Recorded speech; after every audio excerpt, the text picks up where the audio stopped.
La parole de Dieu est un trésor inestimable. Ne laisse pas ta Bible fermée. Oh non, non. Lis-la, médite-la, nourris-toi.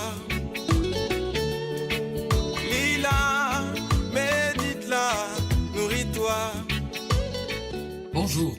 Matthieu nous rapporte que, je cite, « Jésus est né à Bethléem en Judée, au temps du roi Hérode le Grand ». C'est en Matthieu, chapitre 2, verset 1.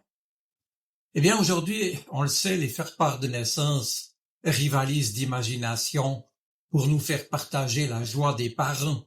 Eh bien, dans la Bible, les naissances sont annoncées de manière beaucoup plus sobre. Par exemple, il nous est rappelé qu'Anne mit au monde un fils qu'elle nomma Samuel, ou bien que tel autre enfanta un fils qui fut appelé, par exemple, Samson. C'est également de manière brève que Matthieu écrit « Jésus est né ». Mais cette sobriété évangélique entre néanmoins en écho avec un texte du prophète Ésaïe qui annonçait au chapitre 9, je cite, « Un enfant nous est né, un fils nous a été donné, il a reçu le pouvoir sur ses épaules et on lui a donné ce nom, conseiller, merveilleux, Dieu fort, Père éternel, Prince de paix, etc. » Ici, bien sûr, le point de vue des parents est absent, puisque ce sont d'abord la vocation et les compétences de cet enfant venu au monde qui comptent d'abord.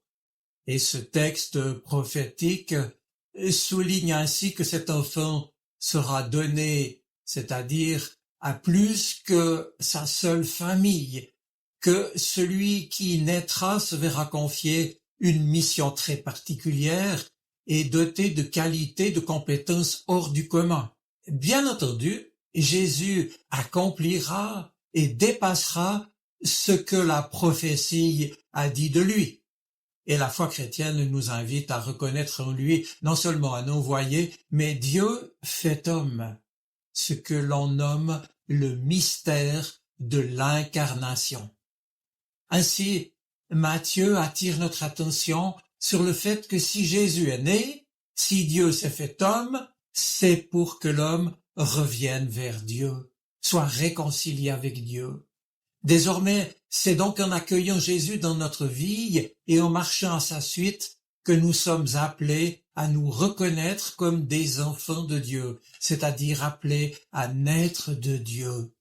Jésus est notre guide sur ce chemin.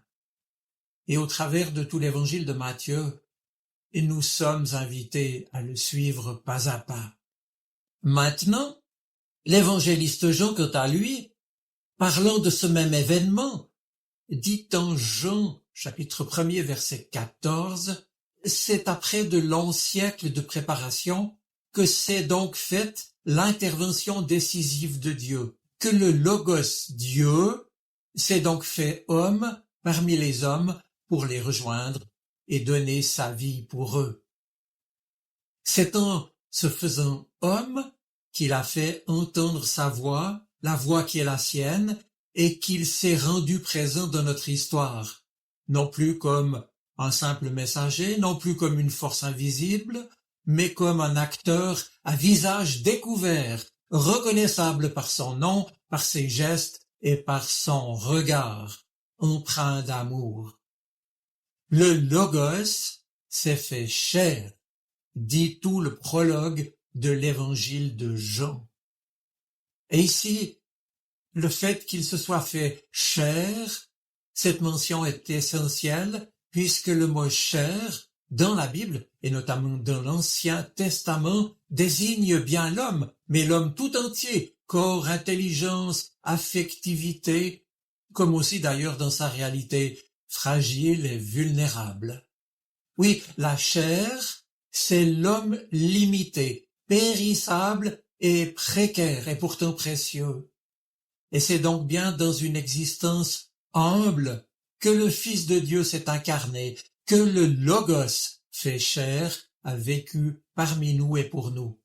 Cela dit, il faut le relever, jamais les textes du Nouveau Testament n'en parlent comme d'une déchéance, ce que diront certains philosophes grecs, voire des chrétiens déviants qu'on appellera les gnostiques. Non, la venue du Logos dans la chair révèle au contraire une inlassable estime et l'attention bienveillante de Dieu pour la vie de l'homme et la femme qu'il a créé. Et je vous rappelle que le texte de la Genèse citait les paroles mêmes de Dieu qui disaient « Et Dieu vit que cela était bon ». Jésus donc limité comme nous dans le temps et l'espace, lui qui connaîtra aussi la souffrance de se voir méconnu et rejeté, a voulu pourtant vivre son humanité comme un honneur et pour la gloire de Dieu. Et en cela aussi, mes amis, il est un exemple pour nous. Oui, c'est dans notre condition humaine que l'homme Jésus a révélé la gloire et l'amour de Dieu. Non seulement la révélation ultime est arrivée par Jésus, mais il a été à lui seul toute la révélation, toute la vérité que Dieu nous a fait connaître sur lui-même. Jésus qui parle et qui agit, Dieu avec nous, Dieu incarné. Et c'est bien pourquoi la vérité qu'il révèle est unique et totale. Oui, mes amis, avec la naissance de Jésus, avec ce mystère de l'incarnation, nous sommes pas simplement dans un petit événement sympathique, dans un fait divers de l'histoire, mais des perspectives nouvelles se sont ouvertes, une lumière et un amour qui nous font vivre désormais dans l'espérance qu'un jour, comme le dit la Bible, associés au Christ mort et ressuscité, nous entrerons dans la vie éternelle. Le Fils de Dieu s'est fait homme, et rien, ni personne, ne pourra jamais nous séparer de l'amour que Dieu nous a manifesté en Jésus-Christ. Je vous souhaite une bonne semaine. Soyez bénis. Amen. La parole de Dieu est un trésor inestimable.